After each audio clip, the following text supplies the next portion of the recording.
Okay, तो आज हम करने वाले हैं chapter number 4, effect of electric current. ठीक है, तो उसके हम न्यूमेरिकल करने वाले हैं आज। ओके, सो न्यूमेरिकल में क्या देखने वाले हैं, तो एक्सरसाइज के जो न्यूमेरिकल है वो हम 4 सॉल्व करने वाले हैं। ठीक है, करें सॉल्व। तो सबसे पहला न्यूमेरिकल कौन सा है उसमें से, तो उसके पहले क्यों ना हम थोड़ा सा बेसिक फॉर्मूले देख लें। तो बेसिक फॉर्मूले में सबसे पहले आता है करंट। क्या आता है? करंट। ठीक है, करंट का सिंबल होता है बेटा आई। क्या होता है सिंबल? आई। और इसका जो यूनिट है वो यूनिट जो है ना वो होता है एम्पियर। ठीक है, क्या होता है? एम्पियर। अब एम्पियर जो है ये किसी साइंटिस्ट के नाम से दिया गया है, ठीक है ना। और एम्पियर के लिए जब हम पूरा नाम लिखेंगे, किसी भी यूनिट का जब हम पूरा नाम लिखते हैं तो स्मॉल अल्फाबेट में लिखा जाता है, स्मॉल लेटर्स में। और जब हम इसका सिंबल देंगे तो होगा कैपिटल ए। ठीक है, तो now what is the formula of current. Current का फॉर्मूला क्या होता है? तो करंट जो होता है, करंट को हम आई से सिंबल डिनोट करते हैं। Current is equal to rate of flow of charges upon time. मतलब इतने समय में इतने चार्जेस फ्लो हो रहे हैं तो उसको हम बोलेंगे करंट। आपके पास में 5 सेकंड है, तो 5 सेकंड में कितने नंबर ऑफ चार्जेस जा रहे हैं उसको बोलते हैं करंट। यानी कि करंट जो क्वांटिटी है वो 1 सेकंड के लिए कितने नंबर ऑफ चार्जेस फ्लो कर रहे हैं उसे बोलते हैं करंट। 1 सेकंड में टोटल नंबर ऑफ चार्जेस समझिए आपके पास में 10 जा रहे हैं और आपके पास में 10 कुलम, मतलब कि यहाँ पे अगर कुलम की भाषा में बात करें, क्योंकि जो चार्ज का यूनिट है वो है कुलम। क्या होता है? कुलम। ठीक है ना। और टाइम के लिए सेकेंड। जब हम इसको शॉर्टकट में लिखते हैं तो लिखते हैं कुलम का सी कैपिटल और सेकंड का एस स्मॉल। ये होता है कुलम पर सेकंड। जो करंट का यूनिट, बेसिक यूनिट जो है, ऐसा यूनिट वो है कुलम पर सेकंड। लेकिन इसको शॉर्टकट में जब बोला जाता है तो बोला जाता है एम्पियर। ठीक है, क्या बोला जाता है? एम्पियर। ठीक है, तो करंट जो क्वांटिटी है ये पर यूनिट सेकेंड, मतलब 1 सेकेंड में कितने नंबर ऑफ चार्जेस फ्लो हो रहे हैं उसे बोलते हैं करंट, एक particular area of cross section से। ठीक है ना। ये वायर होता है, यहां से इतनी जगह से 1 सेकेंड में कितने नंबर ऑफ चार्जेस फ्लो कर रहे हैं, कितने नंबर ऑफ चार्जेस फ्लो कर रहे हैं, दिस इज कॉल्ड करंट। ठीक है, हम बोलते हैं ना 5 ampere current, 2 ampere current, 0.5 ampere current, 6 ampere current. तो ये डिपेंड होता है इतने एरिया ऑफ क्रॉस सेक्शन में से कितने नंबर ऑफ इलेक्ट्रॉन जा रहे हैं यहां से। ठीक है, तो करंट हो गया चार्ज अपॉन टाइम। क्या हुआ? Charge upon time. नाउ जो सेकंड क्वांटिटी है वो है ओम्स लॉ का स्टेटमेंट्स। ओम्स लॉ ने जो स्टेटमेंट लिखा था उसके ऊपर से जो फॉर्मूला बनाया गया ओ, तो होता है ओम्स लॉ। देखो आपने पिछले साल पढ़ रखा होगा, इसे पढ़ा होगा ना, ओम्स लॉ।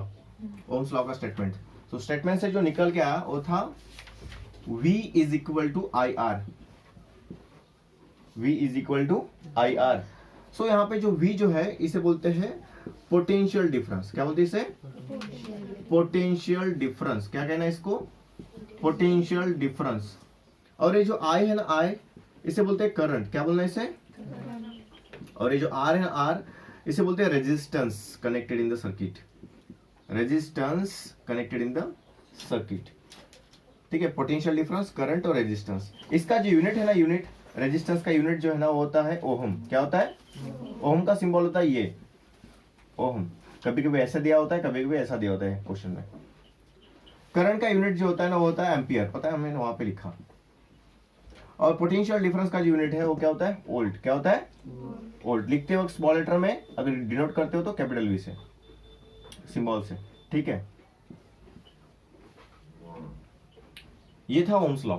ठीक है, तो इसका बहुत काम पड़ने वाला है हमें, क्योंकि आगे जो फॉर्मूले बनाने वाले हैं इसी से बनाने वाले हैं। ठीक है, तो सबसे पहले हम पावर बनाएंगे और पावर के बाद में क्या बनाएंगे? क्या बनाएंगे?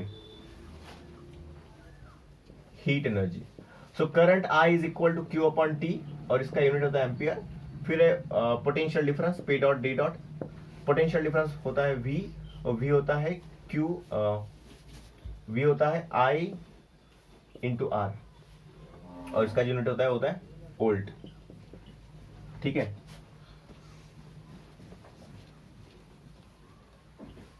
तो नाउ हम देखने वाले हैं पावर क्या होती है। क्या होती है power? Work done upon time. क्या होती है power? Work done upon time, ठीक है ना। वर्क डन अपॉन टाइम मतलब कोई भी एक आदमी अगर थोड़ा फास्ट काम कर रहा है, मतलब एक आदमी है जो 1 सेकंड में 5 यूनिट काम करता है, 5 यूनिट, और एक आदमी है जो 1 सेकंड में 10 यूनिट काम करता है, 1 सेकंड में 10 यूनिट काम करता है, तो ज्यादा पावर किसका हुआ? जो 1 सेकंड में 10 यूनिट काम करता हो उसका, बराबर है। तो ज्यादा पावर मतलब काम करने की क्षमता ज्यादा विद रिस्पेक्ट टू टाइम। कौन तेजी से काम करता है उसे बोलेंगे पावर। क्या बोलेंगे उसे? पावर। कौन तेजी से काम करता है उसको बोलेंगे पावर। मतलब it is the ratio of work done upon time. अब तेजी से काम करता है मतलब उसका ज्यादा पावर होगा, अब अगर स्लो काम करता है तो उसका पावर कम होगा, बराबर है ना। हमारे यहाँ पे फैन लगा होता है, स्लो घूम रहा है तो उसको बोलेंगे पावर कम है। अब रेगुलेटर घुमा दिया तो भाई पावर ज्यादा होगी, किसके कारण? अब रेगुलेटर घुमा दिया हमने, नंबर उसका जो है 1 पे था, स्पीड कम था, अभी 2 पे कर दिया, मतलब क्या हो रहा है ना, उसके अंदर के जो इलेक्ट्रॉन है ना वो ज्यादा तेजी से काम कर रहे हैं, ज्यादा तेजी से दौड़ रहे हैं काम करने के लिए, ठीक है ना। तो ये हुआ वर्क डन अपॉन टाइम। अब वर्क डन क्या होता है सर? तो वर्क डन जो होता है ना, होता है एक फोर्स इनटू डिस्प्लेसमेंट, एक होता है फोर्स इनटू डिस्प्लेसमेंट, करेक्ट है।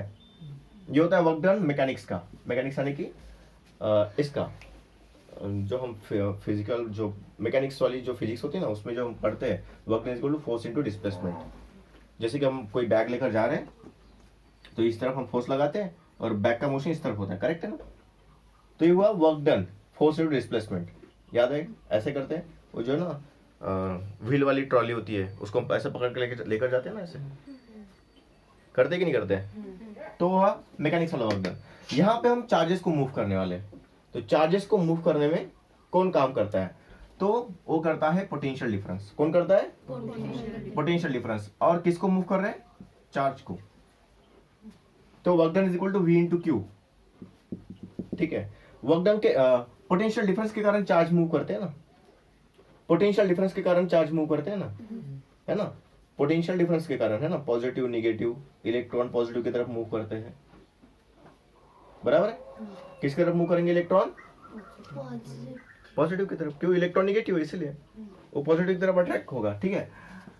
अब यहाँ पे टाइम जो है, टाइम को हम टी से डिनोट करते हैं। मान लेते कि इतना जो काम हो रहा है ना वर्क डन वो टी टाइम में हो रहा है, इतना जो वर्क डन कर रहे हैं हम लोग ये टी टाइम में हो रहा है। तभी आपको दिख रहा होगा यहाँ पे कि भाई ये तो वी है, वी तो एक कोई क्वांटिटी है जो हम पढ़ चुके हैं इसके पहले, उससे बोलते हैं potential difference.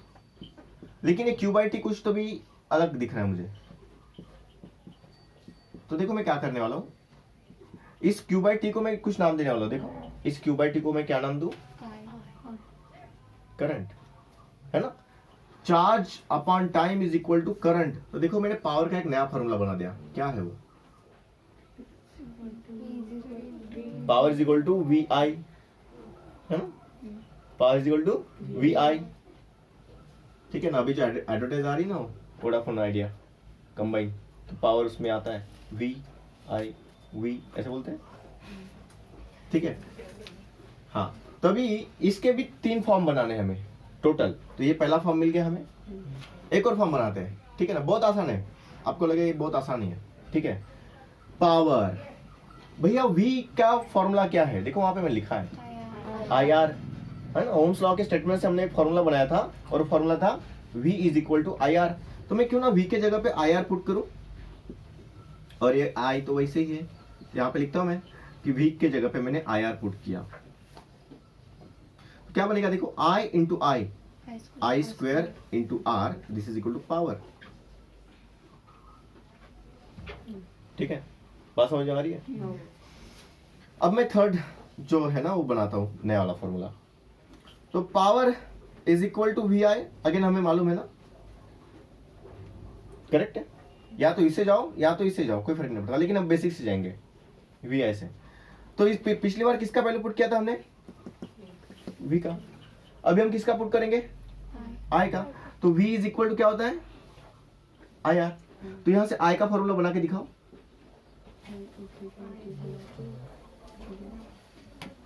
I is equal to V upon R. बात समझ आ रही है है ना। क्या किया मैंने, यहाँ से जो आर है ना डिवाइड में लेकर आया, ठीक है। तो यहाँ पे मैं पुट करूंगा अभी power is equal to V, वैसा ही रहेगा, लेकिन आई के जगह पे पुट करने वाला हूँ वी अपॉन आर। तो अभी पावर का फॉर्मूला क्या बना मेरे लिए, v into V, V square, और ये अपॉन में आएगा आर। समझ गया बात को, पक्का। क्या क्या मैंने v को वैसे ही रखा, लेकिन इस बार मैंने i के जगह पे वैल्यू पुट किया, और i का वैल्यू होता है v अपॉन आर। करेक्ट है ना, क्या होता है v अपॉन आर। यहां से अगर मैं i का वैल्यू निकालू तो i is equal to v upon R. Correct है। तो यहाँ पे मैं पावर के लिए हमने एक फॉर्मूला बनाया था, v into V, V square, और ये r रहेगा डिवाइड में। This is the formula. ये हुआ थर्ड फॉर्मूला, ये हुआ सेकंड फॉर्मूला, ये है फर्स्ट फॉर्मूला। अभी हीट एनर्जी निकालना बहुत ही आसान है। क्या निकालना, हीट एनर्जी। देखो ये जो हीट है ना, ये एक इफेक्ट है करंट का, मतलब करंट भेजने के कारण हीट पैदा हो रही है, बराबर ना। हीट क्यों जनरेट हो रही है, करंट भेजने के कारण। किसमें, कंडक्टर में, यानी कि वायर में, ठीक है ना। वहां पे जो रेजिस्टेंस प्रेजेंट होता है वो करंट को फ्लो होने नहीं देता अच्छे से, मतलब चार्जेस को फ्लो होने नहीं देता, चार्जेस में रुकावट पैदा करता है फ्लो होने में। तो वहां पे वो जो चार्जेस है वो क्या होते हैं, बम्बार्ड होते हैं एक दूसरे के ऊपर, है ना, जाके टकराते हैं। टकराने के कारण हीट प्रोड्यूस होती है। तो हीट कितनी प्रोड्यूस हो रही होंगी, तो हमें कितने समय में, मतलब कितने समय के लिए हमने करंट भेजा, कितनी पोटेंशियल डिफरेंस का, तो उसके हिसाब से हम निकाल सकते हैं एनर्जी। तो हमारे पास में एक फॉर्मूला था जो हम बचपन से पढ़ते आ रहे हैं, कौन सा है, power is equal to work done upon time. दिखा सबको। तो क्या मैंने वर्क डन को एनर्जी बोल सकता हूं, चलो कैसे देखते हैं। मेरे पास में एक यहां पे ब्लॉक था जिसका मास m है, ठीक है ना, जिसका मास m है। तो मैं इस m मास को यहां पे समझो कि उसकी एनर्जी कुछ तो भी है, x है कुछ, यहाँ पे 0 है समझो, उसकी जो पोटेंशियल एनर्जी है ना यहाँ पे 0 है समझो। अभी मैं क्या करने वाला ना, इस मास को मैं मूव करने वाला ऊपर की तरफ, ठीक है। इसको मैं थोड़ा ऊपर लेकर जाऊंगा, देखो यहां से यहां तक लेकर गया, मास बदला गया, मास नहीं बदलेगा, मास उतना का उतना ही रहेगा, लेकिन उसकी हाइट बदल गई। करेक्ट है, इसकी हाइट h हो गई। तो मेरा सवाल ऐसा है थोड़ा सा, यहां से मैं इस ब्लॉक को ऊपर लेकर गया, यहां पे उसकी एनर्जी 0 थी, मैंने इसको ऊपर लेके जाने के लिए क्या दिया, इसे एनर्जी दिया, बराबर ना, कुछ ना कुछ एनर्जी दिया होगा ना, मैंने एनर्जी दिया। तो एनर्जी के कारण क्या हुआ, इसका वर्क डन हुआ, इसके ऊपर हमने काम किया ना। देखो मैंने भी एनर्जी दिया, मतलब मैंने इसके ऊपर वर्क डन किया, तो इसकी भी एनर्जी बढ़ी।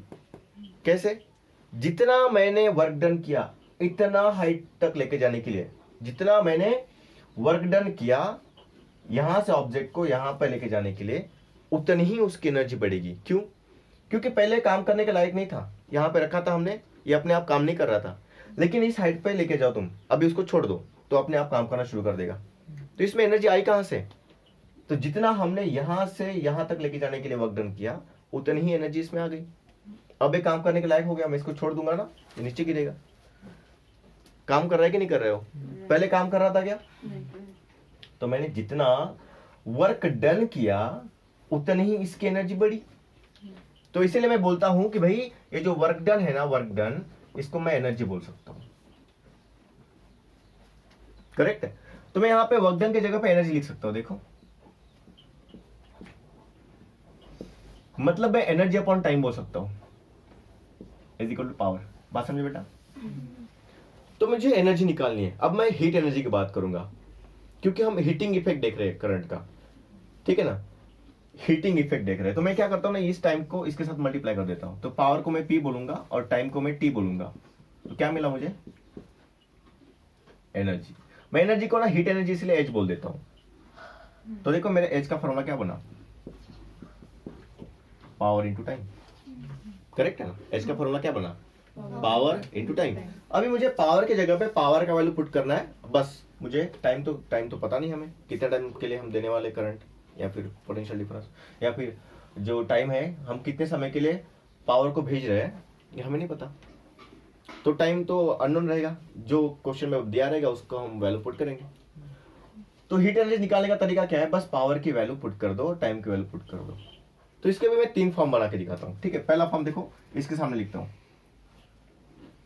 तो सर यहाँ पे जो है ना heat H power into time, power into time, तो मैं पावर की जगह पे ना पावर की वैल्यू पुट करता हूँ। पावर कौन है, VI क्या है, और यहाँ पे कौन है बाकी बचा हुआ T। तो क्या हुआ, हीट का एनर्जी का, हीट एनर्जी का फॉर्मूला VIT क्या हुआ। तो आप आसानी से ध्यान में रख सकते हो, वीट है ना, वीट सबको पता होता है ना, H is equal to VIT। अभी मुझे कुछ और फॉर्मूला बनाना है दूसरा। ये हो गया जब आपको V दिया रहेगा, जब आपको I दिया रहेगा, जब आपको टाइम दिया रहेगा, तो आप आराम से हीट निकाल सकते हो। अब इसमें से कोई चीज गायब है समझो, तो चेक करते हैं उसको कैसे निकालना है। जैसे कि यहाँ पे करंट गायब है, कभी कभी यहाँ पे V गायब रहेगा, तो कैसे निकालते हैं, जबकि यहाँ पे टाइम तो दिया रहेगा हमेशा। तो सेकंड फॉर्मूला जो बनाते हैं, देखो यहाँ पे पावर इज इक्वल टू क्या आने वाला है, sorry heat is equal to क्या आने वाला है, पावर इंटू टाइम, बराबर है। अब मैं पावर के जगह पे ना यहाँ का फॉर्मूला पुट करता हूँ, देखो ये I²R और T तो रहेगा। देखो मुझे नया फॉर्मूला क्या मिला,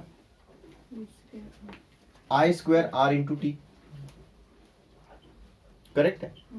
अभी मुझे एक और फॉर्मूला बनाना है। देखो यहाँ पे अगर आपको रेजिस्टेंस गिवन है, अगर आपको करंट गिवन है और टाइम गिवन है, तो आप हीट निकाल सकते हो। यहाँ पे पोटेंशियल डिफरेंस की जरूरत है क्या आपको, नहीं है, क्योंकि दिया भी नहीं रहा V का वैल्यू, तो भी आप आराम से I और R और T के हिसाब से निकाल सकते हो। अगला वाला देखते हैं, यहाँ पे हीट एनर्जी का फॉर्मूला क्या है, पावर इंटू टाइम। अब पावर की वैल्यू क्या है, अलग फॉर्म में V²/R, और टाइम तो रहेगा।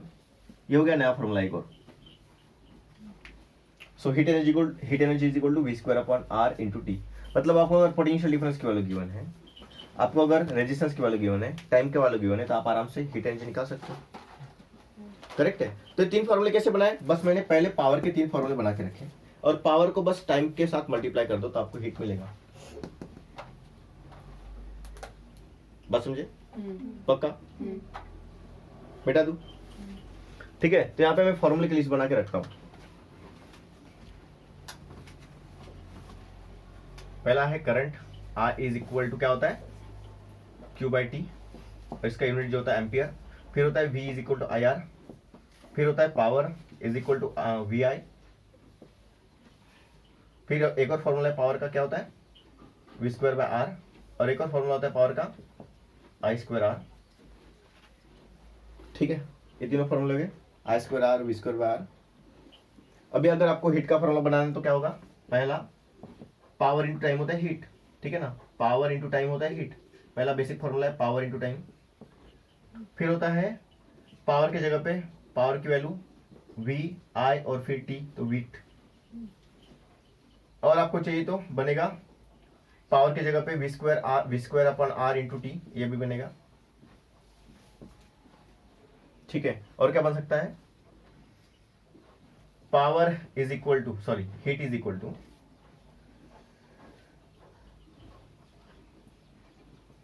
V²R/T, और एक बचा ये power in time I²R into T, एक फॉर्मूला हो सकता है।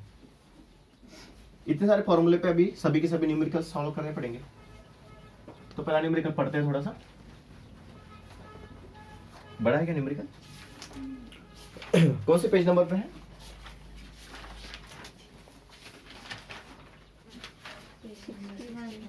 सिक्सटी 1। उसमें से क्वेश्चन नंबर नहीं 12 मतलब 12 में का A, ठीक है ना, क्वेश्चन नंबर 12 में से A।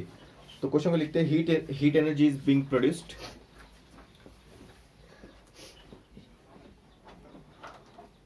Heat energy is being produced in a resistance in a circuit, in a resistance in a circuit at the rate of 100 VAT.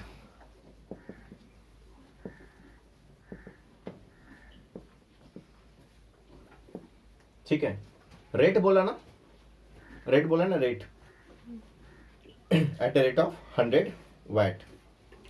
The current of 3 ampere is flowing in the circuit. Current of 3 ampere is flowing in a circuit. What must be the value of resistance? What must be the value of resistance? ठीक है, एक बात मैंने नहीं बताई आपको जो कि बहुत जरूरी है, यूनिट, पावर का जो यूनिट हो क्या है। तो पावर का यूनिट कैसा था, वर्क डन अपॉन टाइम, या फिर हम बोल रहे थे एनर्जी अपॉन टाइम, करेक्ट है। तो हमें मालूम है भाई वर्क डन हो या फिर एनर्जी हो, इनको हम गिनते हैं जूल में, और टाइम को पता है सेकंड में, तो जूल पर सेकंड इज द यूनिट। ठीक है ना, ऐसा यूनिट क्या होगा, जूल पर सेकंड, किसका, पावर का। लेकिन हम पावर को शॉर्टकट में बोलते हैं साइंटिस्ट के नाम से वैट। ठीक है, क्या नाम देते हैं, watt. Watt is the unit of power. ठीक है, watt is the unit of power. Okay, और इसको क्या बोल सकते हैं, rate of doing work. Power क्या होता है, rate of doing work. Rate मतलब विद रिस्पेक्ट टू टाइम। ठीक है, नीचे में आएगा टाइम और ऊपर में आएगा वर्क। एक हो गया पावर, एक और है हमारे पास में हीट। हीट क्या है, एनर्जी है ना। सो एनर्जी का यूनिट क्या आएगा, चेक करते हैं, चलो फॉर्मूला क्या था हीट का, हीट एनर्जी एच का क्या था, पावर इनटू टाइम, करेक्ट है। पावर का यूनिट क्या है भाई, जूल पर सेकेंड, और टाइम का क्या होता है, सेकेंड। सेकेंड सेकेंड कैंसिल, क्या बचा, जूल। तो हीट का यूनिट क्या है, जूल। या फिर हम वैट के हिसाब से कहे तो पावर की यूनिट होती है वैट, ठीक है, और टाइम की होती है सेकेंड। सो यहाँ पे आएगा वैट सेकेंड। ठीक है, एक होती है एच की यूनिट। कभी कभी हम यहाँ पे वैट आवर भी यूज करते हैं। ठीक है ना, इसको शॉर्टकट में ऐसा लिखा जाता है वैट आवर। कभी कभी हम यहाँ पे किलो वैट आवर भी लिखते हैं। अब एक किलो वैट आवर क्यों यूज करना है, क्योंकि वैट आवर जो है ना बहुत छोटा यूनिट है। जब आपके घर में एनर्जी बिल आता है, जब आप इलेक्ट्रिसिटी यूज करते हो, तो ये बहुत छोटा यूनिट हो जाता है वैट आवर एनर्जी का। तो हम यूज करते हैं किलो वैट आवर, और हम किलो वैट आवर का पैसा देते हैं उसे, है ना। हमारे घर में जो बिजली आती है उसका 7 रुपए जो यूनिट बोलते हैं हम लोग, 7 रुपए के आसपास, वो होता है 1 किलो वैट आवर का चार्ज। 1 किलो वैट आवर का चार्ज होता है 7 रुपीज। ठीक है, तो ये कब यूज करना है आपको, जब आप एनर्जी बिल बनाओगे।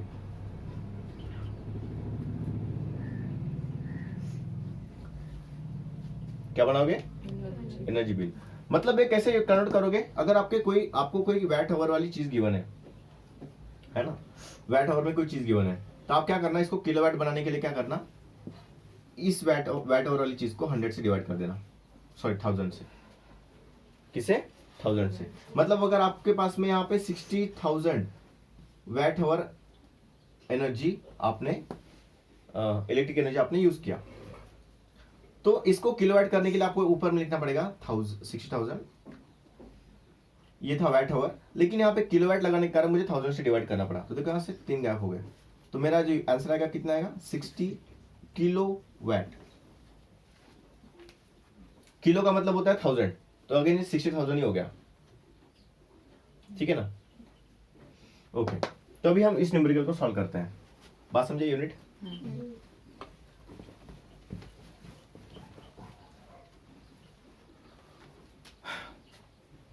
तो गिवन क्या क्या देखते हैं पहले। यहां पे वैट गिवन है, देखो वैट इज, यहां पे जो है ना वैट, ये बहुत इंपॉर्टेंट है। उसने बताया नहीं कि कुछ पावर और की बात नहीं की कही, उसने सिंपल बताया 100 वैट। तो आपको कैसे जानना है, उसने बोला heat energy is being produced in resistance in a circuit at the rate of 100 watt. यहां पे हीट एनर्जी प्रोड्यूस हुआ ऐसे उसने बोला, और यहाँ पे 100 वैट दिया है। ठीक है, तो ये जो पावर है, पावर क्या होता है, work done upon time, energy upon time. तो उसने क्लियरली बताया कि जो आपकी जो पावर है ना वो 100 वैट की है। कितनी वैट की है? 100। So power P is equal to 100 watt. ठीक है, power P is equal to कितना है? 100 वैट। अभी क्या गिवन है? तो करंट गिवन है। क्या गिवन है? करंट। देखो एम्पियर यूनिट के ऊपर से भी हम निकाल सकते हैं कि यहाँ पे क्या गिवन है, करंट ऑफ 3 एम्पियर। ठीक है, तो करंट को हम आई बोलते हैं और यहाँ पे लिखेंगे 3 एम्पियर। ठीक है, इज फ्लोइंग इन सर्किट। अब इस सर्किट में चल रहा है इतना। What must be the value of resistance?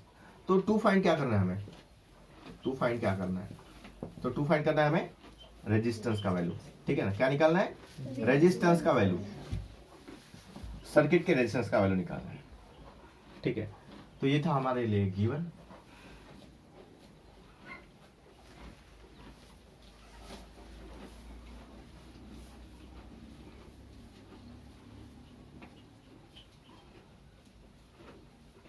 ठीक है,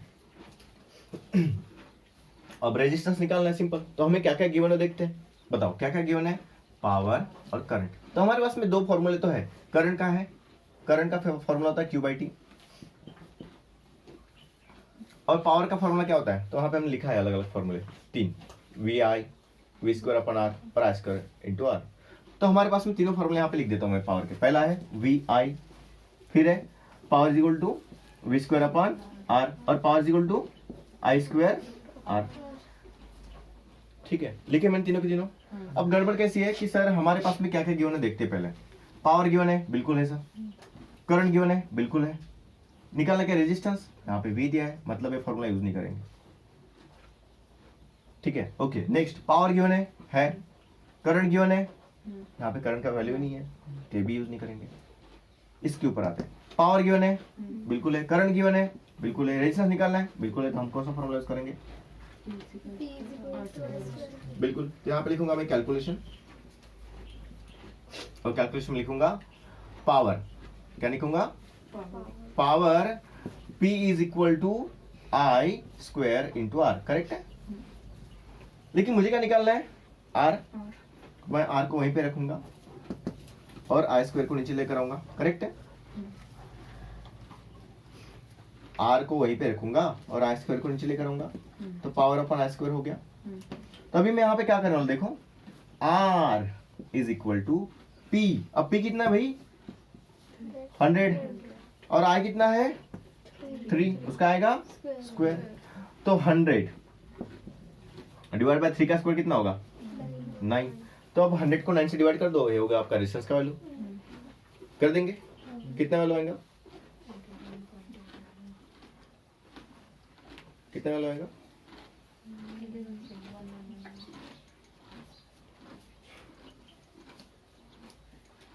चेक करते हैं। 11 9 यहाँ पे आएगा, 100 यहाँ पे आएगा, 9 1 जा 9 आएगा, 1 बचेगा, 10 हो गए, 9 1 जा 9 हो जाएगा, अगेन 1 बचेगा, डेसिमल लेंगे 10 होगा, वही आने वाला है हर बार। ठीक है, सो हमें R का वैल्यू कितना मिल रहा है? 11.11 ओहम। चलो, एक ही फॉर्मूले से काम हो गया। करेक्ट है, एक ही फॉर्मूले से काम हो गया।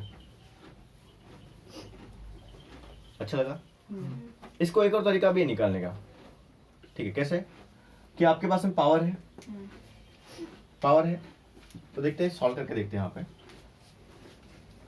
एक आप यही यूज करो, एक्स्ट्रा की चीजें मत क्या करो। यहाँ पे करते हैं भाई, पावर होती है VI। करेक्ट है, और पावर की जगह पे पावर का वैल्यू है 100।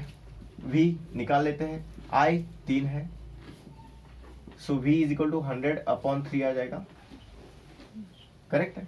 फिर R कैसे निकालेंगे? तो V is equal to IR हो जाएगा। R निकालने के लिए क्या होगा? V अपॉन I हो जाएगा। करेक्ट है। तो R is equal to V के जगह पे क्या रख सकते हैं हम लोग? 100 अपॉन 3, और I कितना है? 3। करेक्ट है, कुछ तो भी गड़बड़ हुआ हमारा। VI, power is equal to VI, v का वैल्यू निकाल लेते हैं, पावर है 100, i है 3 नीचे आ गया, 100/3 आ गया, सब कुछ बराबर है, ठीक है। ऊपर में 100 और 3 × 3 बन जाएगा 3², क्योंकि नीचे आएगा ना 3 यहाँ पे, तो अगर वही वैल्यू आया, देखो करेक्ट है। सो एक फॉर्मूला यूज करने से काम हो सकता है, इसको लिखने की जरूरत नहीं है। ओके, हो गया।